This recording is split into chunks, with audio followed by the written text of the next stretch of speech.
बाबा साहब भीमराव अंबेडकर ने कहा कि जहां नागरिक भय में जीते हैं, वहां लोकतंत्र केवल एक दिखावा बनकर रह जाता है। भय, पश्चिम बंगाल में यह शब्द राजनीति का टूल बन गया था। बहुसंख्यक आबादी को भयभीत करो, अल्पसंख्यक आबादी का तुष्टिकरण करो, घुसपैठियों को सुविधाएं दो और शासन करो। पश्चिम बंगाल में 15 सालों से सत्ता का यही मंत्र था। अब पश्चिम बंगाल में सरकार बदल गई तो खुलासा यह कि 15 साल में पश्चिम बंगाल में कैसे भय का शासन चल रहा था। ये तो आप देख ही रहे हैं कि पश्चिम बंगाल में सरकार बदलते ही घुसपैठियों ने रिवर्स गियर लगा लिया है। डीएनए में हम आपको लगातार तस्वीरें दिखा रहे हैं, आपको बता रहे हैं कि कैसे सालों साल बंगाल की धरती पर घुसपैठिए अब बांग्लादेश लौटना चाह रहे हैं। अपना सामान समेटकर पूरे परिवार के साथ घुसपैठिए अब वापस उसी बांग्लादेश लौट रहे हैं जहां से घुसपैठ करके वो भारत आए थे। दोस्तों, जो घुसपैठिए अब भी भारत भूमि से लौटने में आनाकानी कर रहे हैं, उन्हें गिरफ्तार कर वापस भेजने के लिए पश्चिम बंगाल में होल्डिंग सेंटर बनाए गए। आज हमारे रिपोर्टर्स ऐसे ही होल्डिंग सेंटर पहुंचे। होल्डिंग सेंटर से आई ये एक्सक्लूसिव रिपोर्ट आपको हम दिखाएंगे, लेकिन थोड़ी देर में। उसके पहले चर्चा करते हैं एक बड़े सवाल की। आज पश्चिम बंगाल में घुसपैठियों के खिलाफ जो कार्रवाई हो रही है, घुसपैठियों के मन में जो कानून का भय है, आखिर वो 15 सालों से क्यों नहीं था? पश्चिम बंगाल का यही प्रशासन 15 सालों से घुसपैठियों को बाहर निकालने के लिए जमीन पर क्यों नहीं उतरा? क्या इसके पीछे राजनीतिक इच्छा शक्ति की कमी थी? क्या शासन का घुसपैठियों को समर्थन था? क्या किसी खास उद्देश्य से घुसपैठियों को पश्चिम बंगाल में रहने के लिए संरक्षण दिया गया? अब सुनिए जरा कि पश्चिम बंगाल की मंत्री अग्निमित्रा पॉल क्या कह रही है। अग्निमित्रा पॉल के बयान का हर शब्द आपको बहुत ध्यान से सुनना चाहिए। बांग्लादेशी को ममता बनर्जी और TMC party Aadhaar card, voter card, PAN card, ration card सब बना दिए थे। आओ आओ, इधर आओ, बैठो, हमारा राज्य में थोड़ा वोट दो, थोड़ा सा बॉम्बिंग करो, थोड़ा सा हिंदू लोग को डराओ। तो 15 साल तो लक्ष्मीर भंडार मिला है, बाकी सब गवर्नमेंट का सब जो ये है सुविधा है वो मिला है। आप अगर अपने से नहीं जाएंगे, आप लोग अगर कायदे से नहीं निकलेंगे देश से, तो हम लोग जो डिटेंशन सेंटर वो उसको बनाया जा रहा है, उसमें हम लोग रखेंगे। आचार्य चाणक्य ने कहा कि राजा का कर्तव्य प्रजा को भय मुक्त रखना है। भयभीत प्रजा राज्य को कमजोर कर देती है। अग्निमित्रा पॉल जो कुछ भी कह रही हैं वो बेहद गंभीर है। पश्चिम बंगाल में शासक वर्ग प्रजा को भयमुक्त नहीं बल्कि भयभीत रख रहा था। घुसपैठियों को आधार कार्ड, घुसपैठियों को राशन कार्ड और दूसरी मूलभूत सुविधाओं से नवाजा जा रहा था। यह सिर्फ उनके वोट के लिए नहीं था, यह बहुसंख्यक समाज को भयभीत करने के लिए हो रहा था, उसको डराने के लिए हो रहा था। आप समझिए जरा, घुसपैठिए टीएमसी के लिए सत्ता का टूल बन चुके थे। उनका एक मुश्त वोट उनकी चुनावी जीत की गारंटी बन चुके थे। वहीं घुसपैठियों के दम पर बहुसंख्यकों को भयभीत करना, उनकी आवाज और राजनीतिक प्राथमिकताओं को दबाया जा रहा था। मित्रों, एनिमल फार्म और 1984 जैसी विश्व प्रसिद्ध पुस्तकों के लेखक जॉर्ज ऑरवेल ने कहा कि सत्ता जब भय पैदा करने लगती है तब स्वतंत्रता धीरे धीरे समाप्त होने लगती है। पश्चिम बंगाल में टीएमसी के 15 साल के शासन में यही हुआ।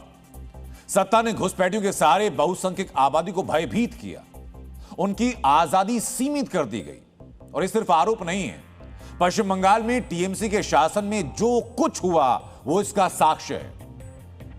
कुछ घटनाओं की जानकारी आपको मैं शेयर करने जा रहा हूं। साल नोट कीजिए और घटनाएं नोट कीजिए। साल 2011 में पहली बार पश्चिम बंगाल में टीएमसी की सरकार बनी। उसके 2 सालों के बाद साल 2013 में दक्षिण 24 परगना के कैनिन में हिंदू इलाकों को निशाना बनाया गया। हिंदू इलाकों में हिंसा हुई, हिंदुओं को डराया गया, हिंदुओं की संपत्ति को नुकसान पहुंचाया गया। उसके 3 साल बाद 2016 हावड़ा के धूलागढ़ में हिंदुओं के घरों को, हिंदुओं की दुकानों को, हिंदुओं के पूजा स्थलों पर हमला किया गया। इसी हिंसक हमले में कई हिंदू परिवार बेघर हुए। हिंसा से भयभीत कई हिंदू परिवारों ने इलाका छोड़ दिया, अपना घर छोड़ दिया। इसी 2016 में पश्चिम बंगाल की बीरभूम में हिंदुओं की संपत्ति और मंदिरों पर हमला किया गया। उसी साल 2016 में ही पश्चिम बंगाल के कालीचक और मालदा में हिंदू बहुल इलाकों को टारगेट किया गया, हिंदुओं की संपत्ति को नुकसान पहुंचाया गया। उसके कुछ दिनों के बाद 2017 में पश्चिम बंगाल के उत्तर 24 परगना के बादुरिया में सोशल मीडिया पोस्ट को लेकर इतना हंगामा हुआ कि हंगामा हिंसक हो गया। और इस हिंसा में भी निशाने पर जानते हैं कौन थे? इस हिंसा में एक बार फिर निशाने पर थे वहां के हिंदुओं की संपत्ति को जानबूझकर स्ट्रेटेजिक तरीके से टारगेट किया गया। 2025 में वक्फ संशोधन विधेयक के खिलाफ मुर्शिदाबाद में जो हिंसा हुई, उस हिंसा में भी निशाने पर वहां का बहुसंख्यक समाज यानी हिंदू था। धुलियन, सूती, शमशेरगंज, उमरपुर, जंगीपुर, ये सारे इलाके ऐसे थे जहां हिंदुओं के घर, हिंदुओं की दुकानों पर हमला किया गया, आगजनी की गई हिंदुओं की संपत्ति के साथ। और ये सब अचानक नहीं हुआ था। हिंसा पीड़ित बताते रहे हैं कि बाकायदा हिंदुओं के घरों को चिन्हित किया गया, उनको टारगेट किया गया, उनको पहचाना गया और उसके बाद हिंदुओं के घरों को आग लगा दी गई। इस हिंसा से भयभीत 400 से ज्यादा हिंदू परिवार पलायन कर गए थे उस दौरान। और ये सिर्फ हिंसा की कुछ घटनाएं बताई हैं आपको, लिस्ट बहुत लंबी हो सकती है, लेकिन चूंकि समय की पाबंदी भी है तो हर हिंसा में निशाने पर सिर्फ और सिर्फ हिंदू थे, ये बात आपको समझनी होगी। अब जरा एक बात सोचिए कि क्या किसी संगठित साजिश के बगैर ऐसा हो सकता था? ऑर्गेनाइज्ड प्लानिंग के बगैर क्या ऐसा हो सकता था? क्या शासन प्रशासन के समर्थन के बिना ऐसा हो सकता है? क्या एक तरफ हिंदुओं को निशाना बनाया जा रहा था तो दूसरी तरफ घुसपैठियों के आधार कार्ड, उनके राशन कार्ड बनवाए जा रहे थे, सरकारी योजनाओं में उनको लाभार्थी बनाया जा रहा था, उनको कैश बेनिफिट दिया जा रहा था। और ये एक दिन, एक साल, 2 साल से नहीं, 15 सालों से लगातार हो रहा था। और इसकी गवाही खुद घुसपैठिए दे रहे हैं, कैमरे पर दे रहे हैं। आज हमारे सहयोगी आयान घोषाल ने हकीमपुर चेकपोस्ट से कुछ घुसपैठियों से बात की। बातचीत में इन घुसपैठियों ने क्या क्या बताया, यह आपको आज जरूर सुनना चाहिए।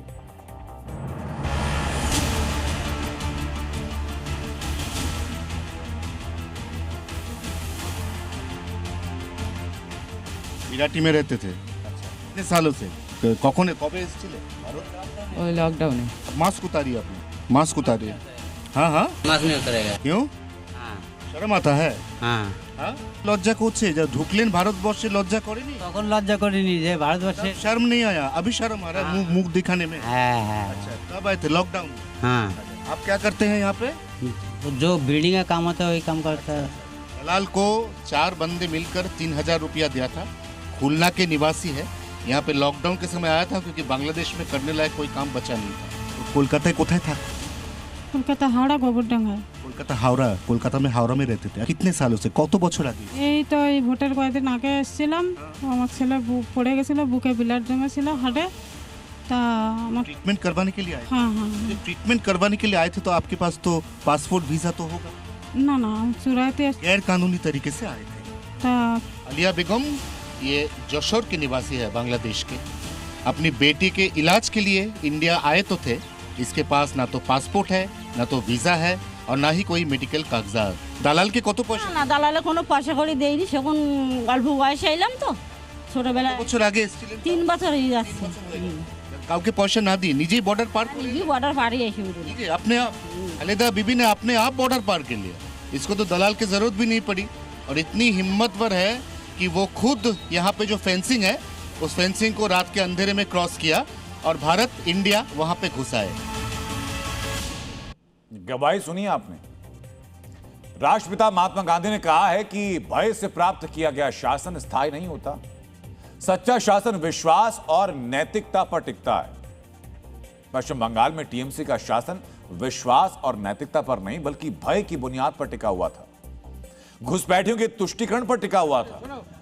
और भय और तुष्टीकरण का यह मिश्रण ऐसा कि आरोपी और घुसपैठियों और एक वर्ग विशेष को मनमानी की आजादी थी, लेकिन हिंदुओं को अपने त्योहार मनाने के लिए कोर्ट जाना पड़ता था। और आपको याद होगा दर्शकों ये बात, 2016-2017 में मुहर्रम के लिए विजयदशमी के कार्यक्रम को पश्चिम बंगाल में बैन कर दिया गया था। हाई कोर्ट के आदेश के बाद मां दुर्गा के भक्तों को विसर्जन की परमिशन मिल पाई थी। और इसी साल पश्चिम बंगाल के बीरभूम के कांगला पहाड़ी जैसे कुछ गांवों में पूजा रद्द कर दी गई। हिंदू संगठनों को अपनी आस्था के लिए फिर कोर्ट जाना पड़ा था। टीएमसी शासन में रामनवमी और हनुमान जयंती के जुलूस पर बार बार प्रतिबंध लगाया गया। जुलूस का मार्ग सीमित किया गया और ये एक साल नहीं, 2017, 2023, 2024 लगातार कई सालों तक हुआ। 2024 में तो सीएम ममता बनर्जी ने रामनवमी पर हिंसा तक की चेतावनी दी थी।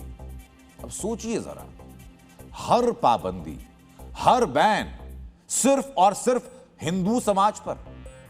कभी किसी और धार्मिक त्योहार पर पाबंदी नहीं लगी, कभी किसी और त्योहार पर रोक टोक नहीं लगी। घुसपैठियों को सारी सुविधाएं दी गई। तो आप जानते हैं ऐसा क्यों था? क्योंकि घुसपैठिए बहुसंख्यकों को यानी हिंदुओं को डराने का टूल थे। इन हिंसक घुसपैठियों का राजनीतिक इस्तेमाल करके भय का माहौल बनाया गया और बहुसंख्यकों को डरा करके पश्चिम बंगाल में सत्ता तंत्र पर कब्जा किया गया। अमेरिका के 26वें राष्ट्रपति थियोडोर रूजवेल्ट ने कहा कि हर राष्ट्र को यह अधिकार है कि वह राष्ट्र तय करे कि उसकी सीमाओं में कौन और किन नियमों के तहत प्रवेश करेगा। पश्चिम बंगाल में सरकार बदलने के बाद अब यही हो भी रहा है। इसका नतीजा सामने है। घुसपैठिए कानून के डर से वापस उनके अपने देश, उनके मूल में बांग्लादेश में लौट रहे हैं। बॉर्डर पर जमा हुए बांग्लादेशियों को रखने के लिए अब पश्चिम बंगाल के 11 जिलों में होल्डिंग सेंटर बना दिए गए। इन होल्डिंग सेंटर में फिलहाल 386 बांग्लादेशी घुसपैठियों को रखा गया है। बशीरहाट में सबसे ज्यादा 335 घुसपैठियों को रखा गया। मित्रों, जिन होल्डिंग सेंटर्स में घुसपैठियों को रखा गया वहां सुरक्षा के पूरे इंतजाम किए गए। बसीरहाट में ऐसे ही एक होल्डिंग सेंटर पर हमारी सहयोगी पियाली मित्रा पहुंची हैं। आपको पियाली की ये रिपोर्ट देखनी चाहिए। मैं आपको ये तस्वीरें दिखा दूं। ये बशीरहाट डिस्ट्रिक्ट में है। बशीरहाट के स्वरूप नगर एलिया तेतुलिया वहाँ की ये तस्वीरें हैं होल्डिंग सेंटर का। सबसे ज़्यादा इस वक्त जो होल्डिंग सेंटर में जो अवैध तरीके से भारत में रहने वाले बांग्लादेशी नागरिक है, बशीरहाट डिस्ट्रिक्ट में सबसे ज़्यादा होल्डिंग सेंटर में ये बांग्लादेशी अभी रह रहे हैं। इनमें बशीरहाट डिस्ट्रिक्ट में कुल मिला के 3 ऐसा होल्डिंग सेंटर है, जिनमें से एक की तस्वीर आपको दिखा रहे हैं। सरकार की तरफ से ये जो स्ट्रिक्ट पॉलिसी लिया गया है, उसके बाद ही जो बांग्लादेशी नागरिक है वो चेक पोस्ट आए थे। फिलहाल वो चेक पोस्ट से उनको ले आके इस जो होल्डिंग सेंटर पे है, सेंटर है, वहाँ पे रखा गया है। जब तक ये पूरी तरह से जो डिपोर्ट का प्रोसीड्योर ना कंप्लीट हो, यहाँ पे ये लोग रहेंगे। आप देख सकते हैं पुलिस की कंप्लीट जो निगरानी में है ये लोग, और इनके तरफ से, पुलिस की तरफ से इनकी जो डॉक्यूमेंटेशन वो कंप्लीट किया जाएगा। मतलब कितने सालों से ये लोग यहाँ पे रह रहे हैं, कहाँ पे रहते थे, इनके पास कौन कौन से भारतीय डॉक्यूमेंट्स है, और या इनके खिलाफ कोई क्रिमिनल एंटीसीडेंट है कि नहीं, मतलब किसी तरह से कोई क्राइम करके ये देश छोड़ने की कोशिश तो नहीं कर रहा है। तो ये सारे चीज़ों जो है ये वेरीफाई किया जाएगा, और उसके बाद जो जब तक डिपोर्टेशन का जो प्रोसीडियर है वो कंप्लीट नहीं होता है, तब तक उनको यहाँ रखा जाएगा। मित्रों, जरा समझिए कि कानून वही है, प्रशासन वही है, बदली है तो सिर्फ सरकार बदली है। उस सरकार बदलने के बाद सत्ता तंत्र की नियत, और इसलिए अब जमीन पर एक्शन हो रहा है। कभी बहुसंख्यकों को भयभीत करने वाले घुसपैठिए अब कानून के डर से भारत छोड़ रहे हैं। मित्रों, यही पश्चिम बंगाल में ममता और शुभेंदु शासन के मॉडल का फर्क है। ममता मॉडल और शुभेंदु मॉडल के इस फर्क को थोड़ा और विस्तार से मैं समझाता हूं आपको। शासन के ममता और शुभेंदु मॉडल में सबसे बड़ा अंतर है घुसपैठ को लेकर के। ममता सरकार में घुसपैठियों को सुविधाएं दी गई, उनका स्वागत किया गया, लेकिन शुभेंदु सरकार में घुसपैठियों के खिलाफ कार्रवाई हो रही है, उन्हें वापस उनके देश भेजा जा रहा है। वैसी तस्वीरें सामने आ रही हैं। ममता सरकार ने घुसपैठ रोकने के लिए बीएसएफ को बॉर्डर फेंसिंग के लिए जमीन देने से इनकार किया, लेकिन शुभेंदु सरकार ने सत्ता संभालते ही फेंसिंग के लिए बॉर्डर सिक्योरिटी फोर्स को जमीन दे दी है। ममता सरकार में कानून व्यवस्था के मुद्दे पर पुलिस पर राजनीतिक दबाव को लेकर कलकत्ता हाईकोर्ट ने बार बार सवाल खड़े किए। तो वहीं शुभेंदु सरकार ने पुलिस को कानून के अनुसार काम करने की आजादी दी और इसलिए भ्रष्ट अफसरों और तस्करी नेटवर्क और घुसपैठियों के खिलाफ कार्रवाई हो रही है। ममता सरकार के हर चुनाव के बाद राजनीतिक हिंसा हुई। हिंसा में विपक्षी दलों के कार्यकर्ताओं को निशाना बनाया गया, लेकिन शुभेंदु सरकार में चुनाव के बाद कोई ऐसी हिंसा नहीं हुई। रिपोर्ट के अनुसार 2021 के विधानसभा चुनाव के बाद पश्चिम बंगाल में हिंसा की 300 से ज्यादा घटनाएं हुई। इन हिंसक घटनाओं में 58 लोगों की जान गई, लेकिन 2026 विधानसभा चुनाव के बाद हिंसा की चंद घटनाएं हुई। सरकार बदलने और प्रशासन की चौकसी के कारण चुनाव के बाद हिंसा को पूरी तरह कंट्रोल किया गया। मित्रों, पश्चिम बंगाल में शुभेंदु सरकार के अभी सिर्फ 20 दिन हुए हैं और इन्हीं 20 दिन में शासन का एक नया मॉडल दिखाई पड़ रहा है। इन्हीं 20 दिन में सालों से पश्चिम बंगाल में नागरिक और आर्थिक संसाधनों का दोहन कर रहे घुसपैठिए बांग्लादेश लौट रहे हैं। इन्हीं 20 दिन के अंदर बंगाल का रक्त रंजित चुनावी चरित्र बदल चुका है। चुनाव के बाद महीनों तक खूनी हिंसा से जख्मी होने वाला पश्चिम बंगाल आज शांत है और एक और बदलाव हुआ है। अब तक चुनाव के बाद होने वाले हिंसा से पीड़ित अपने कार्यकर्ताओं से मिलने के लिए बीजेपी के नेता पश्चिम बंगाल का दौरा करते थे, अपने कार्यकर्ताओं की शिकायतें सुनते थे, उन्हें भरोसा दिलाते थे। लेकिन इस बार चुनावी हिंसा नहीं हुई, लेकिन टीएमसी कार्यकर्ताओं और नेताओं को अपने नेतृत्व से शिकायत है। अब क्या शिकायत है? इन्हें शिकायत है कि चुनाव में हार के बाद पार्टी नेतृत्व उनकी बात नहीं सुन रहा। टीटागढ़ नगर पालिका में 23 नगर प्रतिनिधियों ने सामूहिक इस्तीफा दे दिया। इनकी सीधी और साफ शिकायत थी कि भाई 4 मई के बाद टीएमसी नेतृत्व उनके संपर्क में ही नहीं है, ना स्थानीय सांसद संपर्क में है, ना टीएमसी के दूसरे नेता जमीनी कार्यकर्ताओं की बात सुन रहे हैं। इससे टीएमसी में असंतोष बढ़ा है और यही असंतोष इस्तीफों के तौर पर सामने भी आ रहा है। मित्रों, बंगाल में ममता सरकार के दौर की लक्ष्मी भंडार योजना में घोटाले को लेकर रोज नए खुलासे हो रहे हैं। कल डीएनए में आपको हमने बताया था कि इस योजना में फर्जी लाभार्थियों के नाम दर्ज थे। ये आरोप खुद सीएम शुभेंदु अधिकारी ने लगाए। उनके अनुसार 30 लाख फर्जी लाभार्थी इस योजना के तहत सरकार से हर महीना पैसा ले रहे थे। ज्यादातर वो महिलाएं थी जो इस देश की नागरिक भी नहीं है। लेकिन लक्ष्मी भंडार योजना में फर्जीवाड़े का सिलसिला सिर्फ यहां तक नहीं है। इस बार जो मैं खुलासा करने जा रहा हूं वो बेहद गंभीर है और ज्यादा गंभीर है। जो लक्ष्मी भंडार योजना पूरी तरीके से सिर्फ कमजोर वर्ग की महिलाओं को सक्षम करने के लिए, मजबूत करने के लिए चलाई जा रही थी, उसका फायदा तो पुरुष भी उठा रहे थे। आप सुनकर हैरान भी होंगे कि भाई जो महिलाओं का पैसा पुरुषों के खाते में कैसे चला गया। लेकिन हुगली जिले में ऐसा हुआ। यहां उर्मिला देवी नाम की एक महिला लाभार्थी का पैसा किसी पुरुष के खाते में जा रहा था। पीड़िता का आरोप है कि टीएमसी के पार्षद ने गलत तरीके से उसके हक का पैसा अपने रिश्तेदार के खाते में ट्रांसफर करवाया। अब जब उर्मिला ने पुलिस में शिकायत की तो उन पर दबाव बनाया जा रहा है कि वो अपने पैसे लें, समझौता कर लें। जी न्यूज संवाददाता विधान सरकार की इस रिपोर्ट में आप देखेंगे तो आपको पता चलेगा कि किस तरह महिलाओं की भलाई के लिए भेजा गया सरकारी पैसा गलत हाथों में, फर्जी हाथों में जाता रहा। हुगली जिले के रिश्रा में रहने वाली उर्मिला का नाम लक्ष्मी भंडार योजना के लाभार्थियों में शामिल है, लेकिन पिछले 5 साल से पैसे कभी उनके खाते में नहीं है। जब उन्होंने अपने स्तर पर बैंक जाकर छानबीन की तो मालूम चला पैसा विजय साहू नाम के एक व्यक्ति के खाते में जा रहा है। उर्मिला का आरोप है कि विजय साहू वार्ड नंबर 1 के टीएमसी पार्षद पार्थ सारथी गुप्ता का रिश्तेदार है। कम पढ़ी लिखी होने की वजह से उर्मिला को इस बात का पता नहीं चल पाया कि उसके लक्ष्मी भंडार फॉर्म में किसी दूसरे का बैंक खाता दे दिया गया। 2024 में जब उर्मिला को इस फर्जीवाड़े का पता लगा तो विजय साहू ने 5,000 रुपए देकर उन्हें चुप कराने की कोशिश की। तमाम कोशिशों के बावजूद उर्मिला के खाते में लक्ष्मी भंडार योजना की किस्त नहीं है। अब सरकार बदलने के बाद जब उर्मिला ने थाने में शिकायत दर्ज कराई तो आरोपी उन पर मामला वापस लेने का दबाव डाल रहे हैं, उनको धमकाया जा रहा है। इतने दिन से आ रहा है, पैसा जोड़ के हम आपका पैसा दे रहे हैं, आप जाके केस उठा लीजिए। हमारा हस्बैंड का हार्ट का बीमारी है, इतना रात को वो लोग हमको वैसे फोन करके बुलाएगा तो हमको तो डर लगबे करेगा। कैसे पैसा नहीं दे रहा है, 5,000 दे क्या बोल रहा है, जो मर्जी है वो कर लीजिएगा। कोई हम लोग का नहीं सुना आज तक।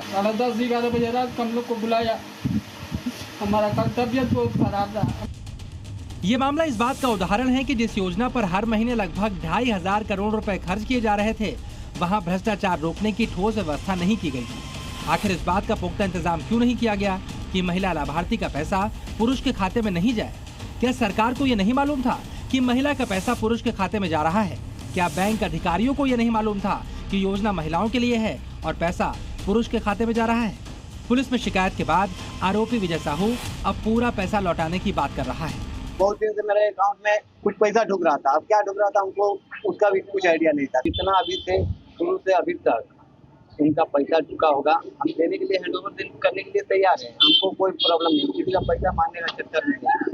आए हमको किसी का गरीब का बदुआ भी नहीं लेना है। जी मीडिया ने इस मामले में वार्ड नंबर 1 के पार्षद पार्श आरती गुप्ता से भी बात करने की कोशिश की, लेकिन वो कैमरे पर बात करने के लिए तैयार नहीं हुए। ऐसा ही एक मामला मुर्शिदाबाद जिले के रघुनाथगंज से भी सामने आया। रघुनाथगंज के बहुरा गांव के मुस्तफिजुर रहमान नाम के एक व्यक्ति को गिरफ्तार किया गया। आरोप है कि मुस्तफिजुर ने कई खाते खोल रखे थे, उसमें लक्ष्मी भंडार योजना के लाभार्थियों का पैसा ट्रांसफर किया जाता था। इससे पहले मुख्यमंत्री शुभेंदु अधिकारी ने भी कहा था कि मुर्शिदाबाद के रकीबुल शेख के खाते में लक्ष्मी भंडार का पैसा जा रहा था। रकीबुल शेख लक्ष्मी भंडार योजना का लाभ ले रहा है, यानी जो योजना महिलाओं के लिए बनाई गई है उसी योजना में भी गड़बड़ी और फर्जीवाड़ा हो रहा है। सही वेरिफिकेशन न होने की वजह से बाहरी और फर्जी लोग इसमें घुसकर बैठे हुए हैं। बाद में पुलिस ने आरोपी रकीबुल शेख को गिरफ्तार कर लिया। लक्ष्मी भंडार योजना की इन्हीं कमियों को देखते हुए मुख्यमंत्री शुभेंदु अधिकारी ने इस योजना की जगह लाई गई अन्नपूर्णा योजना की लाभार्थियों के लिए नया फॉर्म जारी किया है। फॉर्म में लाभार्थियों को कई तरह की जानकारी भरनी होगी ताकि योजना में कोई सेंध नहीं लगाई जा सके। ऐसा ना हो कि महिला लाभार्थियों के लिए योजना का लाभ कोई पुरुष उठा ले। लेकिन टीएमसी लक्ष्मी भंडार योजना की कमियों को स्वीकार करने के बदले नई सरकार पर साजिश का आरोप लगा रही है। अन्नपूर्णा भंडार के प्रापकों को संख्या कम करने चाहते हैं, इसलिए ऐसा किया है। ये एक साजिश है, मैं निंदा करता हूँ। एक गरीब बस्तीवासी कैसे 12 पन्ना फॉर्म भरेंगे, भर ही नहीं पाएंगे। मित्रों, राष्ट्र नायक और पराक्रम के प्रतीक नेताजी सुभाष चंद्र बोस ने कहा कि राष्ट्रीय एकता और सुरक्षा के बिना कोई भी देश विकास के पथ पर आगे नहीं बढ़ सकता। सत्ता का काम केवल शासन करना नहीं, बल्कि नागरिकों के भीतर आत्मबल और सुरक्षा की भावना जगाना है। नेताजी के बताए गए इसी पथ पर शुभेंदु सरकार ने एक कदम और आगे बढ़ाया। ये कदम जुड़ा है भारत के महत्वपूर्ण चिकन नेक कॉरिडोर से। शुभेंदु सरकार ने बंगाल की सीमाओं की सुरक्षा करने वाली बीएसएफ को 600 हेक्टेयर जमीन दी। इस जमीन के अलावा चिकन नेक कॉरिडोर का करीब 120 हेक्टेयर संवेदनशील हिस्सा भी बीएसएफ को सौंपा गया। यानी पश्चिम बंगाल के बाकी बॉर्डर्स की तरह चिकन नेक में भी बीएसएफ को तारबंदी करने की परमिशन मिल गई है। बॉर्डर की तारबंदी करना बीजेपी का चुनावी नारा था और सरकार बनते ही शुभेंदु अधिकारी अपने वायदों को पूरा करने में लगे। भारत के पूर्वोत्तर की सुरक्षा के लिहाज से चिकन नेक सबसे महत्वपूर्ण इलाका है। करीब 22 किलोमीटर चौड़ा यह रास्ता पूर्वोत्तर के राज्यों को मुख्य भारत भूमि से जोड़ता है। बंगाल में दार्जिलिंग से शुरू होकर यह चिकन नेक नेपाल और बांग्लादेश के बॉर्डर के नजदीक से होते हुए भूटान की सीमा तक जाता है। और सबसे महत्वपूर्ण बात यह है कि चिकन नेक और चीन की चुंबी घाटी के बीच सिर्फ 130 किलोमीटर का फासला है। चुंबी घाटी में चीन की बड़ी फौज तैनात है और इसी वजह से चिकन नेक की तारबंदी जरूरी है। लंबे इंतजार के बाद चिकन नेक की तारबंदी शुरू हुई तो जी न्यूज की टीम भी मौके पर पहुंची। हमारे रिपोर्टर्स ने गांव पर जाकर समझा कि चिकन नेक पर किस तरह तारबंदी की प्रक्रिया शुरू की गई है।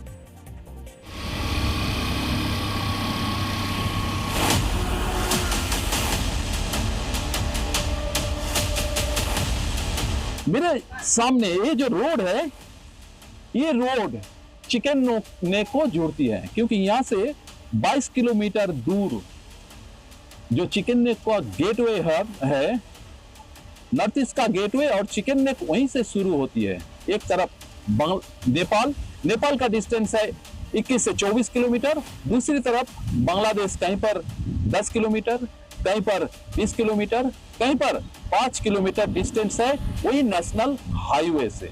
यही सेंसिटिव एरिया को अभी पश्चिम बंगाल की नई सरकार बॉर्डर में जितना अनफेंसिंग एरिया है ये सब चिन्हित करके फर्स्ट फेज में करीबन 121 हेक्टेयर जमीन केंद्रीय सरकार की हस्तांतर की है, जिनमें बनेगी नई तरह से बॉर्डर की फेंसिंग, उसके बाद नई बीओपी ऑफिस।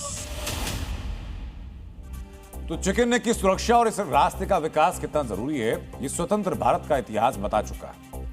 1962 में जब चीन और भारत के बीच युद्ध हुआ तो चिकन नेक से गुजरने वाले खस्ताहाल रास्तों की वजह से भारतीय सेना को कई चुनौतियों का सामना करना पड़ा था। उस दौर में पूरे चिकन नेक कॉरिडोर पर सड़कें भी नहीं थी, कई जगह कच्चे रास्ते थे। इसी वजह से पूर्वोत्तर में चीन की फौज से लड़ रहे सैनिकों के लिए रसद पहुंचाना एक चुनौतीपूर्ण कार्य था। उस दौर में चिकन नेक की सुरक्षा को उतनी तवज्जो नहीं दी गई थी। इसी वजह से जब चीन की फौज ने आगे बढ़ना शुरू किया तो भारतीय सेना को अपने संसाधन बांटने पड़े और चिकन नेक की सुरक्षा के लिए भेजने पड़े, जिसकी वजह से पूर्वोत्तर के दूसरे मोर्चों पर भारतीय सेना की तादाद कम हो गई थी। 1962 के इसी युद्धकाल ने चिकन नेक के सैन्य महत्व को लेकर बड़े सबक दिए और इसी वजह से पहले चिकन नेक पर ऑल वेदर रोड बनाई गई और अब तारबंदी करके सुरक्षा को चाक चौबंद किया जा रहा है ताकि दोबारा किसी आपातकाल में सैनिकों तक रसद पहुंचाना और सीमा पर पैदा हुई चुनौती से निपटना मुश्किल ना साबित हो। चिकन नेक की ताराबंदी सिर्फ चीन के ही नहीं बल्कि बांग्लादेशी घुसपैठियों के लिहाज से बहुत जरूरी है। चिकन नेक का एक हिस्सा बांग्लादेश बॉर्डर से लगता है और यहां से लगातार अवैध घुसपैठियों का आना जाना लगा रहता है। इस कॉरिडोर में दार्जिलिंग जिले का फांसी दबा पड़ता है। ये मैप के जरिए आप समझिए, ये बांग्लादेश बॉर्डर के बेहद नजदीक है। घुसपैठिए पहले फांसी दबा में आते थे, फिर यहां से उत्तरी बंगाल होते हुए असम पहुंचते थे। कई मौकों पर जांच में यह भी सामने आया कि फांसी दबा से अंदर आए घुसपैठिए पूर्वोत्तर में मिजोरम और मेघालय जैसे राज्यों तक पहुंच गए। इन बांग्लादेशी घुसपैठियों से चिकन नेक के सीमावर्ती इलाकों में रहने वाले लोग भी परेशान थे और इसी वजह से आज तारबंदी देखकर उनके चेहरे पर खुशी है। लोग कह रहे हैं कि शुभेंदु सरकार के आने से घुसपैठ का भय खत्म हो गया। फेंसिंग खास हो गया, थोड़ा बाकी है वो भी होता है। अभी सुरक्षित है, अभी बहुत अच्छा है। हम लोग गांव का आदमी बहुत आर्मी है। अभी तो ठीक है, पहले ठीक नहीं था क्योंकि यहाँ पर बॉर्डर खाली था, तार घेरा नहीं हुआ था। अभी तार घेरा हो गया तो अभी हम लोग सुरक्षा है। तो ठीक ही है, वो बॉर्डर में जो नया फेंसिंग हो रहा है अभी। हाँ, और पहले हम लोगों को गांव में यहाँ बहुत खेत पूरा नष्ट हो जाता था। हाँ, एकदम लाइन से चला जाता था। बंगाल में पिछली सरकारों के दौरान भी चिकन नेक की सुरक्षा को लेकर कोशिशें की गई, लेकिन पिछली सरकारों के दौरान नियम बहुत पेचीदा थे, जिसकी वजह से चिकन नेक जैसा महत्वपूर्ण इलाके की तारबंदी नहीं हो पाई। अब राजनीतिक परिवर्तन आ गया। इस परिवर्तन के साथ समाज और सीमा दोनों की सुरक्षा पर ध्यान दिया जा रहा है। कुछ दिन पहले ही बंगाल की जनता के आशीर्वाद से बंगाल में शुद्ध रूप से भारतीय जनता पार्टी की सरकार बनी है और मुख्यमंत्री जी ने एक ही सप्ताह के अंदर फेंसिंग के लिए सारी भूमि देने का फैसला सैद्धांतिक रूप से कर दिया है और कुछ जमीन तो देने का भी काम हो गया है। ये फेंसिंग पूरी होते ही घुसपैठ की प्रक्रिया बहुत बड़ी मात्रा में रोकने में हम सफल हुए। आचार्य चाणक्य ने अर्थशास्त्र में शासन के 7 अंग बताए हैं। इन्हें साप्तांग कहा जाता है। इन अंगों में से एक है दुर्ग। यह सिद्धांत बताता है कि सीमा सुरक्षा के लिए प्राकृतिक और मानव निर्मित बाधाओं का प्रयोग करना जरूरी है। चिकन नेक पर जो हो रहा है वो बेहद और काफी हद तक चाणक्य के दुर्ग सिद्धांत जैसा नजर आता है। सीमा के सुरक्षा कवच यानी तारबंदी के इस बड़े फैसले ने सीमावर्ती इलाकों के लोगों को राष्ट्र भावना से भर दिया है। कूच बिहार के सतग्राम मानाबाड़ी में कुछ किसानों ने तो स्वेच्छा से अपनी जमीन दान कर दी। इन किसानों का मानना है कि देश की सुरक्षा का सवाल है और इसीलिए वो आगे आए हैं। बॉर्डर पर तारबंदी होने से उनकी सुरक्षा और मजबूत होगी। फेंसिंग नहीं होने से उन्हें घुसपैठ, तस्करी और फसल के नुकसान का खतरा रहता था। बांग्लादेशी घुसपैठिए रात के वक्त सीमा पार करके उनके मवेशी चुरा लेते थे। लेकिन तारबंदी से यह समस्या हमेशा के लिए खत्म हो जाएगी और यही वजह है कि 3 किसानों ने मिलकर 33 डिसमिल जमीन देने का फैसला किया है। जमीन के बदले मुआवजा अभी मिला नहीं, लेकिन इसकी उनको जरा भी फिक्र नहीं है। अब सोचिए जरा, जमीन से किसानों का भावनात्मक लगाव होता है, लेकिन इसके बावजूद सुरक्षा के नाम पर जमीन देने में उन्हें जरा भी झिझक नहीं हुई। जमीन दिया है जो हम लोग सुरक्षित रहेंगे, हमारा देश सुरक्षित रहेगा, इसलिए मान लो ये अच्छा होना चाहिए। यहाँ का सिक्योरिटी का बात नहीं है, ये पूरा हमारा इंडिया का सिक्योरिटी का बात है। तो फेंसिंग होना चाहिए, जितना जल्दी हो जाए। ये हमारा स्टेट गवर्नमेंट से अपील है कि बहुत ही जल्द यह फेंसिंग कंप्लीट करे स्टेट गवर्नमेंट। अब हम घरों में बम की तरह फूट रहे एयर कंडीशनर से बचाने वाला विश्लेषण करेंगे। आजकल देश के अलग अलग हिस्सों से गर्मी नए रिकॉर्ड बना रही है। बढ़ते पारे के साथ घरों में एसी का इस्तेमाल भी लगातार बढ़ता जा रहा है और एसी धमाके होने से वाले हादसों की संख्या बढ़ चुकी है। आज हमारे कई दर्शक एसी की ठंडी हवा में बैठकर डीएनए का ये विश्लेषण देख रहे होंगे। यानी आपके घर में भी वो इलेक्ट्रॉनिक उपकरण मौजूद है जो बम की तरह फट सकता है, जो जानलेवा साबित हो सकता है। और इसलिए इस खतरे के बारे में जानना आपके लिए बेहद जरूरी है, क्योंकि खतरा किसी भी घर में दस्तक दे सकता है। दिल्ली के हौज खास इलाके में एक रिटायर्ड आईएएस अधिकारी के घर एसी ऐसी फटा, वो उस हादसे का शिकार हुए। Retired IAS officer Dhanendra Kumar Garg की इस हादसे में दर्दनाक मौत हुई। तो आज आपको यह जानना चाहिए कि यह हादसा कैसे हुआ। कई उच्च पदों पर रह चुके धनेंद्र कुमार गर्ग की इस हादसे में कैसे मौत हुई। आज आपको यह भी समझना चाहिए कि आखिर क्यों एसी में होने वाले धमाकों की संख्या बढ़ती जा रही है और कौन सी सावधानियां बरतकर आप एसी के धमाकों से और उन हादसों को टाल सकते हैं। तो सबसे पहले आपको समझना चाहिए रिटायर्ड आईएएस अधिकारी के घर एसी कैसे बम की तरह फूटा। धनेंद्र कुमार गर्ग अपने परिवार के साथ दिल्ली के पॉश हौज खास इलाके में रहते थे। यह हादसा उस वक्त हुआ जब वो खाना खाकर अपनी पत्नी के साथ कमरे में बैठे थे। उसी वक्त एसी की इंडोर यूनिट में धमाका हुआ, आग लग गई। इस हादसे में धनेंद्र कुमार की दम घुटने और झुलसने से मौत हो गई, जबकि उनका बेटा गंभीर रूप से घायल हुआ। धनेंद्र कुमार की उम्र 80 साल थी। हादसा कैसे हुआ, इसे समझने के लिए आपको जी न्यूज की एक ग्राउंड रिपोर्ट बहुत ध्यान से देखनी चाहिए।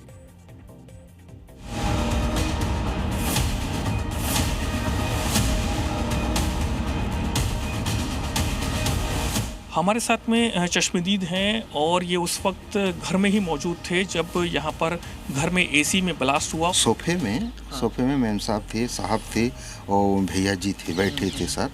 और उस लगभग टाइम होगा 11 बजे का। उस टाइम अनफॉर्चुनेट सर्किट हो गई, एसी में आग लग गया और वो ब्लास्ट हो गया। अच्छा जी। आफ्टर दैट वो संभालना मुश्किल हो गया, धुआं बहुत हो गया। इसी कमरे में ही जो एसी था वो यहाँ पर लगा हुआ था और उसी दौरान जो है एसी में आग लगती है और फिर वो ब्लास्ट कर जाता है। वॉल पे लगा हुआ था, दोनों वॉल पे ही लगा हुआ, इस रूम का वॉल पे और डाइनिंग हॉल में वॉल पे लगा हुआ। हाँ, इतने एलजी कंपनी का इतने बता सकता हूँ। जब आग लगी और आग लगने के बाद में जब ब्लास्ट हुआ तो यहाँ पर जो गार्ड मौजूद हैं इनका कहना है कि कुछ ही देर में पूरे तरीके से जो धुआं है वो इस नीचे वाले फ्लोर पर फैल गया और उसके बाद में बड़ी मुश्किल से जो रिटायर्ड आईएएस हैं उनको बाहर की तरफ लेकर के जाया गया। वो बेहोश हो चुके थे और उसके बाद में उन्हें जो पास का अस्पताल है वहाँ पर उनको भर्ती करवाया गया और फिर डॉक्टरों ने इलाज के दौरान उन्हें मृत घोषित कर दिया। इस एसी धमाके में मरने वाले रिटायर्ड अधिकारी देश के लिए बहुत महत्वपूर्ण व्यक्ति थे। धनेंद्र कुमार 1968 बैच के आईएएस अधिकारी थे, जिन्होंने भारतीय प्रशासनिक सेवा में 4 दशकों से ज्यादा का समय दिया। हरियाणा और केंद्र में महत्वपूर्ण जिम्मेदारियां निभाई। केंद्र सरकार में उन्होंने रक्षा मंत्रालय, सड़क परिवहन एवं राजमार्ग मंत्रालय और संस्कृति मंत्रालय के सचिव के रूप में काम किया। धनेंद्र कुमार ग्रामीण विद्युतीकरण निगम के चेयरमैन और मैनेजिंग डायरेक्टर रह चुके हैं। 2005 से 2009 तक उन्होंने वर्ल्ड बैंक में भारत, बांग्लादेश, श्रीलंका और भूटान के एग्जीक्यूटिव डायरेक्टर के रूप में भारत का प्रतिनिधित्व किया। 2009 से 2011 तक वो भारतीय प्रतिस्पर्धा आयोग यानी CCI के चेयरमैन रहे और प्रतिस्पर्धा कानून को मजबूत करने में अहम भूमिका निभाई। अगर किसी बाजार में एक या दो बड़ी कंपनियां इतनी ताकतवर हो जाएं कि वो मनमाने दाम वसूलने लगे, छोटे कारोबारियों को खत्म करने लगे, आपस में मिलकर ग्राहकों को नुकसान पहुंचाएं, तो उस पर नजर रखने का काम CCI करता है। नरेंद्र कुमार ने हरियाणा में मुख्यमंत्री के प्रधान सचिव के तौर पर भी काम किया। रिटायर होने के बाद भी धर्मेंद्र कुमार कॉर्पोरेट गवर्नेंस, प्रतिस्पर्धा कानून और सार्वजनिक नीति के क्षेत्र में सलाहकार और मार्गदर्शक की भूमिका निभा रहे थे। इसके अलावा उन्होंने हरियाणा और केंद्र में बड़ी जिम्मेदारियां निभाई हैं। आप सोचिए जरा, इतने महत्वपूर्ण और काबिल व्यक्ति की मौत AC में धमाके की वजह से हो गई। यानी VVIP हो या आम लोग हों, आजकल AC की हवा सबको चाहिए। भारत में AC का इस्तेमाल करने वाले लोगों की संख्या लगातार बढ़ रही है। इस तरह के हादसे भी इसलिए डराने वाले हैं। एक अनुमान के अनुसार मई 2026 तक हमारे देश में लगभग 12 करोड़ AC काम करते रहेंगे। यानी देश में लगभग 11 से 12 करोड़ रूम एयर कंडीशनड हैं। भारत में 4 करोड़ से ज्यादा परिवार AC का इस्तेमाल कर रहे हैं। यानी 4 करोड़ परिवारों के लिए AC में धमाके की खबर सावधान करने वाली है। भारतीय परिवार और छोटे उद्योग हर साल 1.5 करोड़ नए AC खरीद रहे हैं। अगले 10 सालों में 13 से 15 करोड़ AC भारत में खरीदे जाने का अनुमान है। यह आंकड़ा भारत को दुनिया के सबसे तेजी से बढ़ते कूलिंग मार्केट में शामिल करता है। आजकल शहरों में मध्यम और उच्च वर्ग के घरों में AC आम हो चुका है। इसकी वजह गर्मी का बढ़ना, मध्यम वर्ग की आय का बढ़ना, AC की कीमतें कम होना और शहरीकरण है। देश में पंजाब, चंडीगढ़ और दिल्ली में सबसे ज्यादा AC का इस्तेमाल किया जाता है, ज्यादातर घरों में, जबकि कई घरों में 2 से 3 AC भी होते हैं। खास बात यह है कि अब तक कूलर और पंखों के सहारे गर्मी काटने वाले गांव और छोटे कस्बों में भी AC की एंट्री हो चुकी है। आंकड़ों के अनुसार भारत के गांवों में लगभग 40 लाख AC इस्तेमाल किए जा रहे हैं। ये आंकड़े बताते हैं कि AC के मामले में लापरवाही बहुत भारी पड़ सकती है। तो आज आपको जानना चाहिए कि किसी AC में धमाका होता है तो धमाका क्यों होता है। कंप्रेसर पर ज्यादा दबाव बनाना AC में धमाके की बड़ी वजह है। अगर AC के फिल्टर या कॉइल गंदे हों तो हवा ठीक से निकल नहीं पाती, इससे कंप्रेसर पर दबाव बढ़ता है, वो ज्यादा गर्म हो जाता है और कभी कभी फट भी सकता है। AC में मौजूद ज्वलनशील गैस का लीक भी धमाके की बड़ी वजह हो सकता है। कई नए AC में R32 या R290 जैसी गैस इस्तेमाल होती हैं जो पर्यावरण के लिए बेहद बेहतर हैं, लेकिन आग पकड़ सकती है। अगर गैस लीक हो जाए और पास में कुछ चिंगारी हो तो आग लग सकती है। बिजली की खराबी भी AC में धमाके की वजह होती है। वोल्टेज का बार बार फ्लक्चुएट होना, ऊपर नीचे होना, शॉर्ट सर्किट, पुरानी वायरिंग होना, खराब कैपेसिटर होना या ओवरलोडेड बिजली लाइन AC में आग या ब्लास्ट की वजह बन सकती है। नियमित सफाई और सर्विस नहीं होने से भी हादसा हो सकता है। गंदे फिल्टर अगर होते हैं, जाम कॉइल होती है या गैस की गलत मात्रा AC पर अतिरिक्त दबाव डालती है। लगातार कई घंटों तक चलाने से भी कंप्रेसर पर असर पड़ता है। AC की गलत सर्विसिंग भी AC को बम बना सकती है और अगर टेक्नीशियन सर्विस के दौरान सही प्रक्रिया का पालन ना करे, सिस्टम में नमी छोड़ दे, गैस भरने में गलती कर दे, गंभीर खराबी या बेहद गंभीर दुर्घटना हो सकती है। इसके अलावा सस्ते लोकल पार्ट्स हो, खराब वायरिंग हो, गलत फिटिंग हो या तेज धूप में बिना सुरक्षा के लगी आउटडोर यूनिट हो तो वो जोखिम बढ़ा सकती है। मतलब साफ है, किसी AC में ब्लास्ट अचानक नहीं होता, इसके पीछे खराब मेंटेनेंस होती है, बिजली की खराबी होती है, गैस लीक या गलत सर्विसिंग जैसी वजहें होती हैं। हम चाहते हैं कि DNA के दर्शकों के घर पे AC में धमाका कभी ना हो और इसलिए आज हमने स्टूडियो में AC सुरक्षा से जुड़े हुए एक एक्सपर्ट को बुलाया ताकि आप ये समझ सकें कि किस तरह कुछ सावधानियां बरतकर हादसों को रोका जा सकता है। आज आपको ये जानकारियां नोट करके रखनी चाहिए। मुझे बताइए सर कि एक आम आदमी क्या करे, कैसे खुद को बचाए कि उसका AC ना फटे। सर आम आदमी एसी की सर्विस, पहली बात एक अच्छे टेक्नीशियन से एसी की सर्विस कराए, और एसी की सर्विस होते वक्त एक बात का विशेष ध्यान है कि वहां मौजूद हों तो देखें कि मेरी एसी की प्रॉपर सर्विस हो रही है नहीं हो रही। आमतौर पर ऊपर से क्लीन करके छोड़ देते हैं एसी को, और सर ये जो फिंक्स है दोनों साइड से क्लीन करनी पड़ती है। ये जो पीछे वाली ये जो कंडेंसर है जी, तो आमतौर पर हम यही करते हैं सर कि एसी वाला जो आता है वो साइड से पानी मारकर साफ करता है, यहाँ से पानी डालकर साफ करता है, ये तरफ इतना बहुत होता है? नहीं सर, ये दोनों साइड से साफ करनी पड़ती है। आप देखो ये खुला हुआ एसी है, इसमें आप देखो एक कॉइल है, इस कॉइल के अंदर जब ये इधर से शक करता है सर तो ये डस्ट इसके अंदर चली जाती है कॉइल में। इसमें अंदर से भी हम एयर को उसका पानी का प्रेशर मारेंगे, और बाहर से भी जब तक इसमें पूरा वार पार क्लीन नहीं होगा, सारी गंदगी नहीं निकलेगी, तब तक वो सर्विस। तो यानी ऊपर का ये ढक्कन खोल करके साफ करना, बिल्कुल खोल के साफ करना पड़ता है सर। बंदे खुले ऐसे ही, मतलब बंद है कंप्लीट एसी रखा, आप कैसे सर्विस कर देंगे? आमतौर पर हम तो ये देखते हैं जब आउटडोर यूनिट बाहर निकालते हैं तो लोग एकदम छत के पास उसको लगवा देते हैं, तो छत के पास उसको नहीं लगवाना है? नहीं लगवाना सर, छत से कम 14-15 इंच नीचे होना चाहिए, ताकि उसके ऊपर से देखा जा सके और सर्विस करा जा सके। किसी पार्ट्स में कोई काम है सर, कंप्रेसर होता है इसके ऊपर से, यहाँ से खोल के, और उसमें हमने थिम्बल चेक करनी पड़ती है, यहाँ कनेक्टेड चेक करने पड़ते हैं। अगर इसकी धुलाई का सिर्फ ये धुलाई नहीं है, धुलाई में भी बाकी एसी आपका गंदा रह जाए, मेन यूनिट है ये कॉइल, अगर ये कॉइल बिल्कुल क्लीन है तो आपके एसी में कुछ नहीं होगा सर, आराम से चलेगा और कूल चलेगा एकदम। ये तो हुआ देवव्रत जी आउटडोर यूनिट जी, लेकिन हम देख रहे हैं कि अभी जो हौजखास से मामला सामने आया उसमें इंडोर यूनिट फट गया। अब इंडोर यूनिट कैसे फट सकता है सर? उसमें कैसे आग लग जाती है? इंडोर यूनिट में भी वायरिंग अगर हल्की है और वायरिंग चेक नहीं करी, सर्विस करने वाले ने कनेक्शन वगैरह उसके चेक नहीं करे, वो ल्यूज है, तो सर ल्यूज इलेक्ट्रिसिटी में कोई कनेक्शन जब ल्यूज होगा वो स्पार्क करेगा सर, वो स्पार्क करेगा तो सर स्पार्क आग पकड़ता है। हमारा इन्वेस्टिगेशन देख रहे ज्यादातर दर्शकों ने गर्मी बढ़ने के बाद एसी की सर्विसिंग करवा करके उसका इस्तेमाल शुरू किया होगा, लेकिन हमारे जो दर्शक बिना सर्विसिंग एसी का इस्तेमाल कर रहे हैं उनको लापरवाही नहीं करनी चाहिए। एसी की सर्विसिंग अच्छे टेक्नीशियन से करवानी चाहिए, और जब ये टेक्नीशियन आपके घर आए तो हर उस बात का ख्याल रखना चाहिए जो हमारे एक्सपर्ट ने आपको बताई है। अच्छी कंपनीज और नई तकनीक वाले 5 स्टार एसी में ब्लास्ट बहुत कम होता है, लेकिन इसके लिए सही मेंटेनेंस, अच्छी वायरिंग और समय पर सर्विसिंग जरूरी है।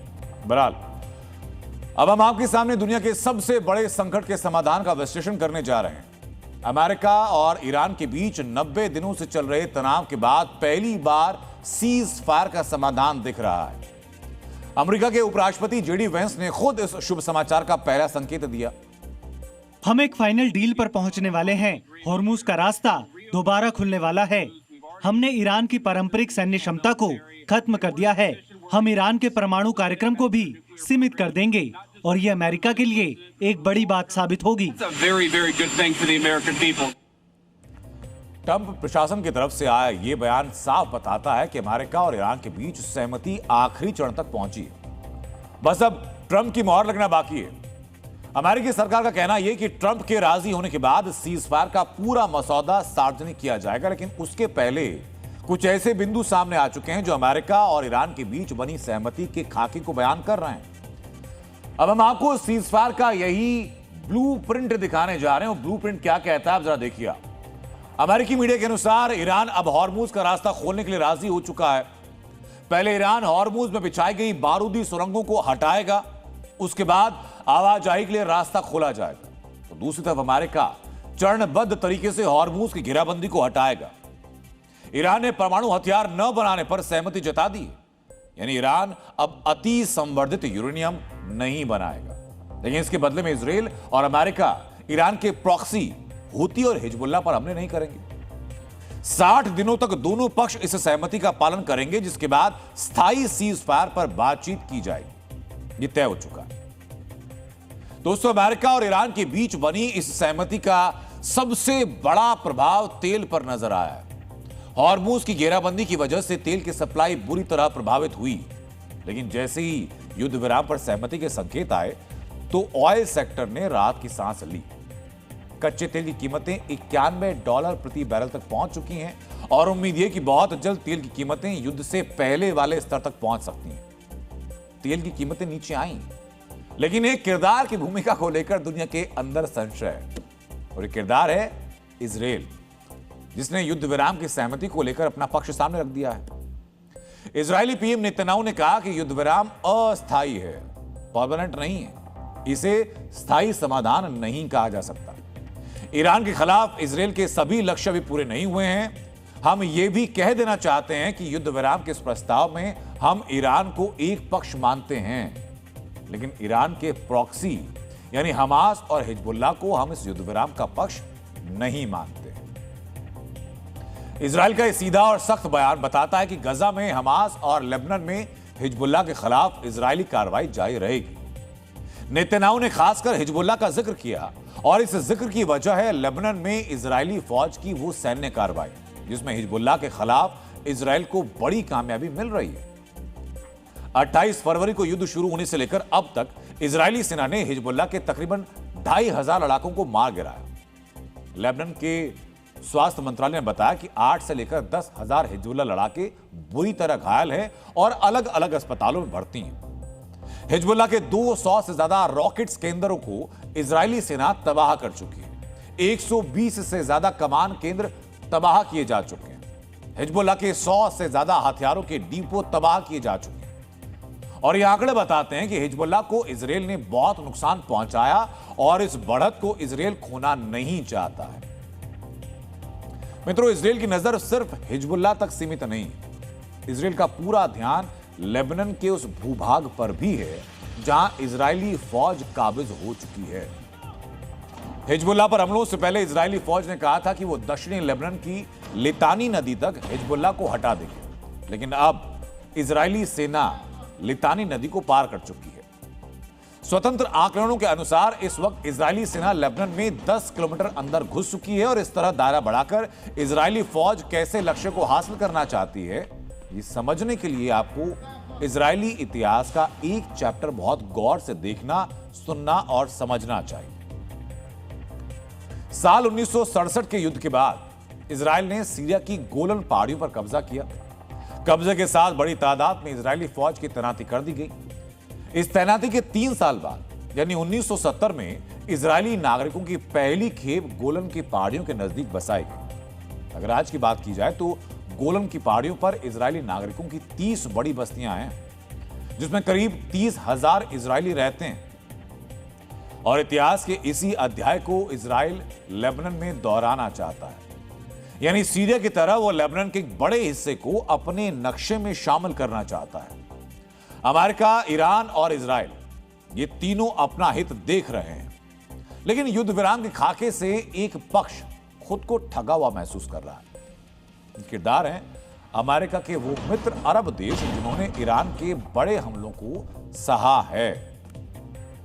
अमेरिका और ईरान के बीच बनी सहमति में अरब देशों के नुकसान की भरपाई का कोई जिक्र नहीं। अरब देशों पर ईरान ने बैलिस्टिक मिसाइलों से हमला किया, ड्रोन से हमला किया था। सहमति के प्रस्ताव में इन हथियारों की निर्माण क्षमता पर कोई लिमिट नहीं लगाई गई। ईरान ने हुती आतंकियों पर हमले न करने की शर्त रखी। यह शर्त भी सऊदी अरब जैसे देशों के लिए खतरे का स्तर बढ़ाएगी। और इन्हीं इक्वेशन, इन्हीं समीकरणों को देखकर के कबीरदास जी का एक दोहा याद आता है।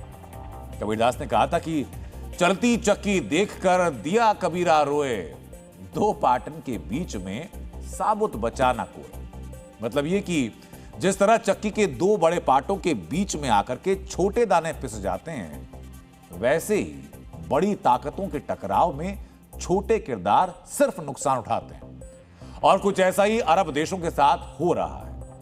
और अब डीएनए में आज का संदेश, हमेशा याद रखिए, असली अमीरी बैंक बैलेंस में नहीं, सोच की गुणवत्ता में होनी चाहिए। क्योंकि बैंक बैलेंस बदल सकता है, लेकिन आपकी सोच आपकी असली संपत्ति होती है।